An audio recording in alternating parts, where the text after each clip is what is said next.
Taking a device from prototype to mass production is a massive difference. Sure. It takes time. Here's our Mosaic 51 camera. It's a mobile mapping camera. It's made to be mounted on a car.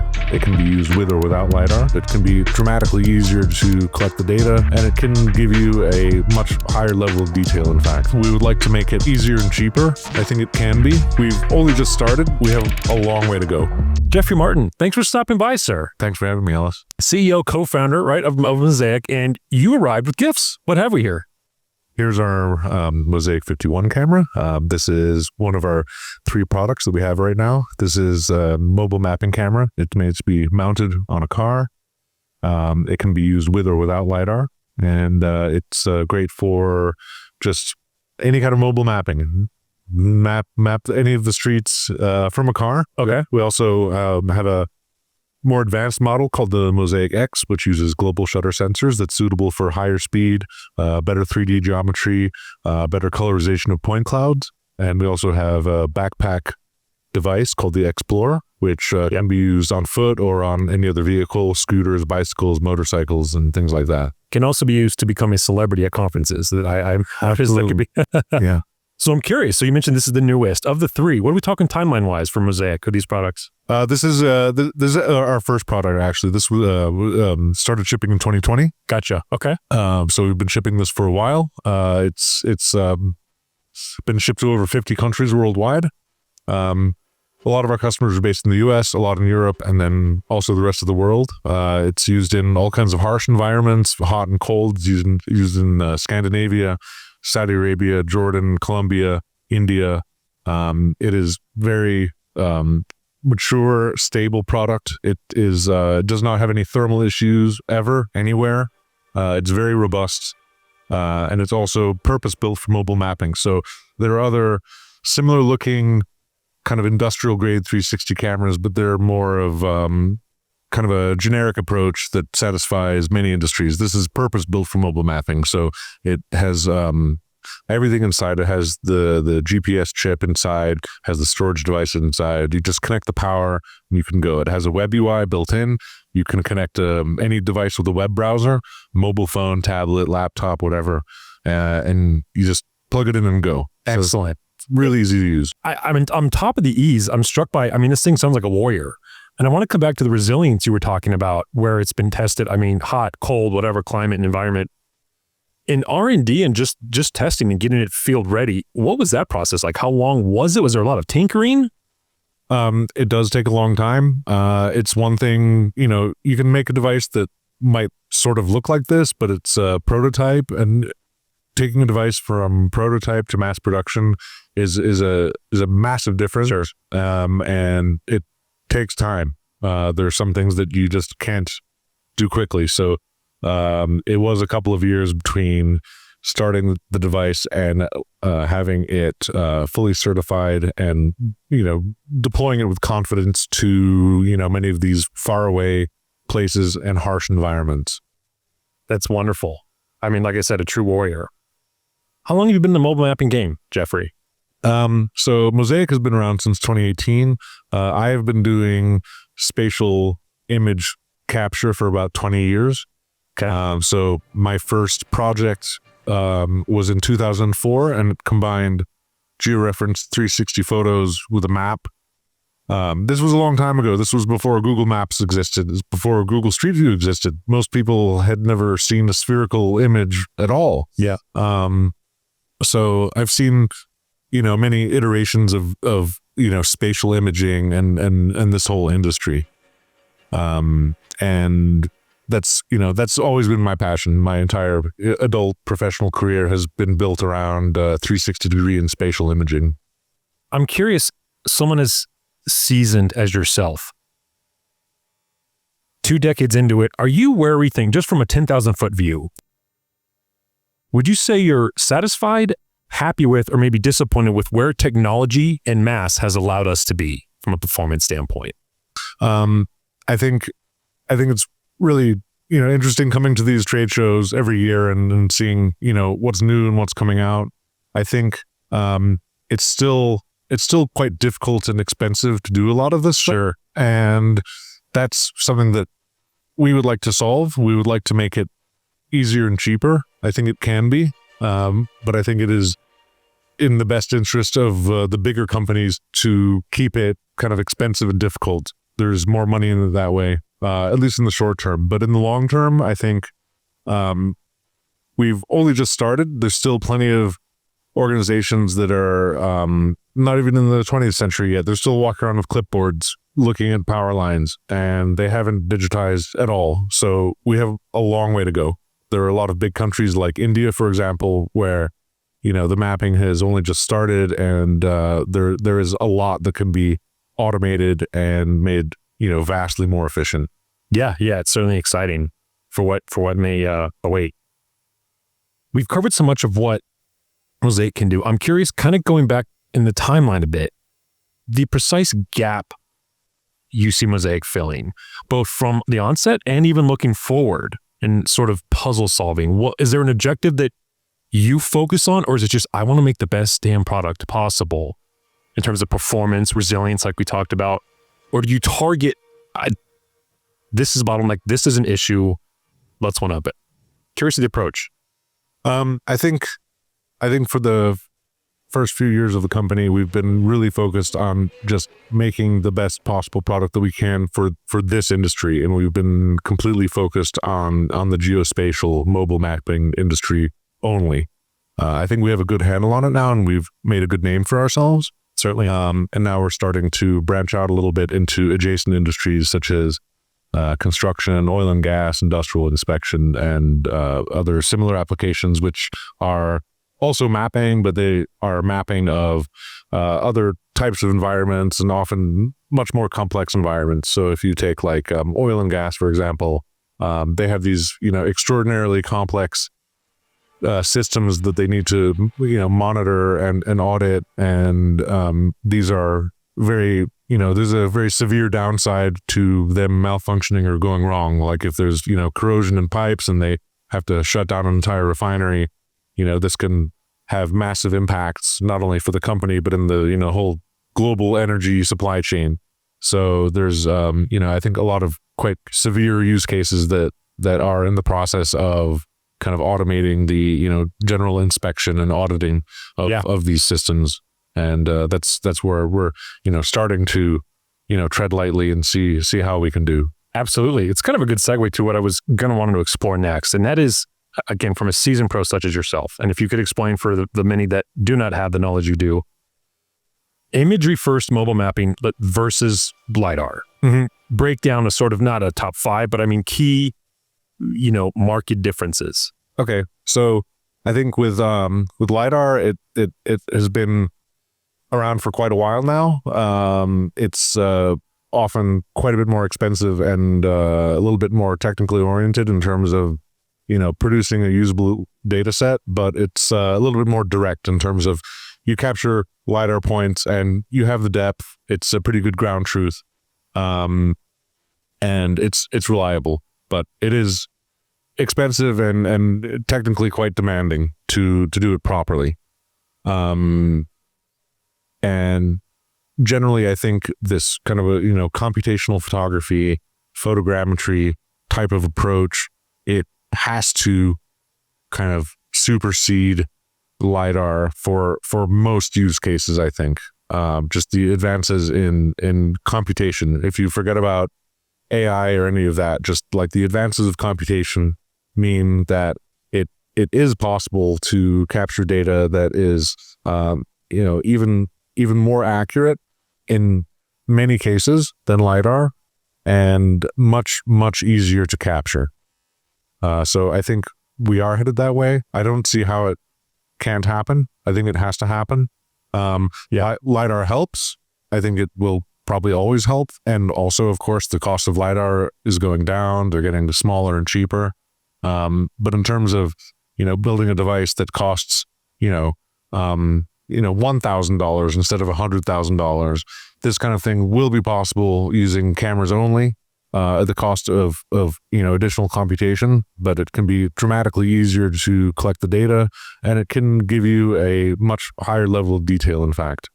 With the advent of things like 3D Gaussian Splatting and other kind of neural network-based approaches to driving this 3D data. I think, this is something that I find very exciting and interesting. Another great segue. I'll thank you for, but I want to talk about tools and then applications and the weaving between, let's just say, the right tool for the right project, right? So whether it's the aforementioned street level imagery or Gaussian splatting, and what tools, are necessitated by the project, and that priority. Is that something that you also try to put yourself in the shoes of? Or again, it's just like best optimizing of a technology or of a tool? Mm-hmm. Yeah. So, at this show and like the last couple that we've been to, you see a lot of these like handheld LiDAR devices. So they cost like, I don't know, $10,000 or something like that. They've got a LiDAR on and a couple of cameras. Yeah. And now there's everywhere. There's probably like 20 companies here that have this thing that looks almost exactly the same. It delivers a point cloud, but it's not really going to work well for kind of large environments. It'll work for a room. It might work for, like a, single street block. Sure. But if you want to do like 50 kilometers, To have fun.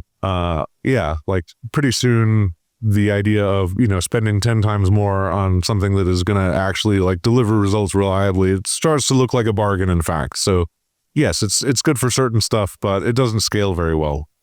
Yeah, absolutely. I want to pivot to, we're still early in the year here, February. I'm curious, in hindsight, 2025, did you have a favorite, could be a case study, an anecdote from a customer, anything that stood out that maybe manifested as a lesson in the past year? We have one customer who is capturing a whole country in Europe. They do it every 2 years. And actually they have better coverage than Google Street View. Google Street View gets like, I think 75% of the roads. Wow. They get 95% of the roads. And they deploy a bunch of our cameras every 2 years, map the whole country. They have, a lot of drivers. It's not like the US. Like, US is massive. It's a European country, but it's still big. It's a whole country. Absolutely. Yeah. A county would be a feat here in the US. So, certainly this is right. Enormous. Right. And they upgraded from one of our products to the more advanced products, which made us happy. It means that, they've been happy so far. What is important is not only the device itself, but the ability to kind of support our customer and, help them, where do they want to get next? What are the missing features that they don't have? Sure. It's probably something that we want to have also, but you need you can't build every cool feature that you think of. You need a customer justification for that. And we've been really active in, helping our customers do that. We're not, we don't have this kind of monolithic roadmap where we're going to do this and this and this. Yes. We really kind of listen to what the market needs, and that, helps them and it helps us. And pretty much whatever they ask for, it's something that we wanted to do. Yeah. Now we have a good excuse to do that more quickly. And all of our other customers benefit too. Yeah. And so we're helping them map the country better and faster than before. Their images will be better than the last round for a number of reasons. Some of them were kind of elicited by them to us, and we have a chance to do it quickly for them and get it done. And this is like, this is sort of a good product market fit way of, running a product. And so you can't build a product in isolation. You have to get it out there, even if it isn't, perfect. Like when we started shipping this in 2020, it, I wouldn't say it sucked, but it was, barely ready. It was barely ready. It didn't do nearly as much as it does now. Mm-hmm. You got to find the first people who, it solves their problem in the most basic way, and you build off of that. And this is what we're doing, and it's been successful so far. How many iterations between the 2020 first release and what we have here? The hardware itself has undergone only a couple of minor iterations. Great. The software and firmware, we've been very actively developing it that whole time. It's not yet completely feature complete. It's getting very close. I mean, there's always something that you can think of that you would like the camera to be able to do that it doesn't do now, or that it, might do better. So even if the hardware is, finished, the software that runs the camera and the software especially for managing and processing the data afterwards, this is a, never-ending journey. Would you say, Jeffrey, there are any industries or professions that you feel, it's not just that they're missing out, they're unaware of the benefits that Mosaic could offer them? And if you were to just get someone in a bar and be like, trust me, like, they're sort of just under appreciating what could be. Mm-hmm. Is that applicable at all? Yeah. And this is part of just the evolution of any kind of technology. When it becomes easier and cheaper to do it, you get people coming out of the woodwork that think of things that you never thought of, because it's all of a sudden becomes accessible to them. And this is part of why when the computation becomes cheaper, when you get to higher volumes and you can manufacture things more cheaply, when you can manufacture devices at a lower price point and a higher volume, then you start to get all these like weird things. So things like this is not a use case that I'm a huge fan of, but like parking tickets in Prague. Okay. In Prague, where we live, there are these cars. We should establish you are based out of Prague. Yeah, right? we're based in Prague, Czech Republic. I'm in Pentago, but yeah, company's in Prague. Right. So there are these cars. They don't use our cameras, but they have cameras, and they're driving around and all the time, and they're just mapping all the license plates. And I will tell you that it works. I know it works. I've gotten my share of parking tickets. That's right. Believe me. Sometimes when we're testing our camera around town, people think that like we're the parking ticket people, and you've got delivery people like jumping in front of their truck, like shielding their license. Yeah. So that's an interesting one. It works. I hope that they don't deploy this everywhere, because I'm not a big fan. But other things in cities like leaf collection, snow removal, garbage collection, things where you have quite a high turnover of conditions. Yeah. Where there's no way to really monitor it like by hand. Like it needs to be sort of captured with cameras and then like analyzed either in the cloud or in the office. So yeah, a lot of these kind of city maintenance types of applications, apart from like, your pavement inspection and street sign inspection, but yeah, things that will need attention. It's extraordinary. I mean, to some it may ostensibly sound a tad boring, but it's so essential. It's how we live, those city applications. I love it. Mm-hmm. Last two questions, Jeffrey. I'm curious what you are, and this can go beyond mapping, just anything in technology, let's call it, that you're contrarian about here in 2026. You don't have to answer that if you care not to. Well, I was in the Bay Area last week, and I go to the Bay Area every year or so, and like, on the 101, there's all the billboards, whatever the hype cycle is that year. So this year, of course, all the billboards are about AI. Like Bay Area? No way. Get out of here. Okay. There almost aren't even any iPhone billboards anymore, because they've all been taken over by AI companies. I think so. For one thing, I'm happy about this hype cycle. It's infinitely more interesting than like the crypto hype cycle of a few years ago, which I found very boring and kind of useless. Oh, we brought you here for an NFT, man. Oh, I should have told you up front. Okay, and with the so this maybe isn't contrarian. It's more like I think it really is something that is like things are gonna get weird really fast, and we're not ready. And like the speed that this will kind of be absorbed by other industries and people in general might take a while, but even that won't take very long. But in the next like 2, 3, 4 years, there will be some, I think, massive disruptions by people that we've never heard of, who will be capable of building very big, impressive things with very few people. Just with like, someone's going to spin up 1,000 AI agents and make a very impressive corporation. And this is going to happen across many industries. And we're not ready for this. And I think there are going to be a lot of interesting things being invented soon, and a lot of kind of levels of automation of stuff that would have previously taken like maybe 10, 15 years, and they're going to happen in like 1 or 2 years. So this to me is fascinating, and I'm looking forward to it, but I think there will be a lot of interesting changes and turnover in industries like ours. Yeah. I think it's extremely prescient. I want to say, people don't quote me on this, I want to say it was Sam Altman of OpenAI who had said, I think it was his prediction that there will, within a couple of years, there'll be a one-person, $1 billion company. Mm-hmm. Yeah. So kudos to you. Mm-hmm. Last question, Jeffrey. What are you most excited about for 2026?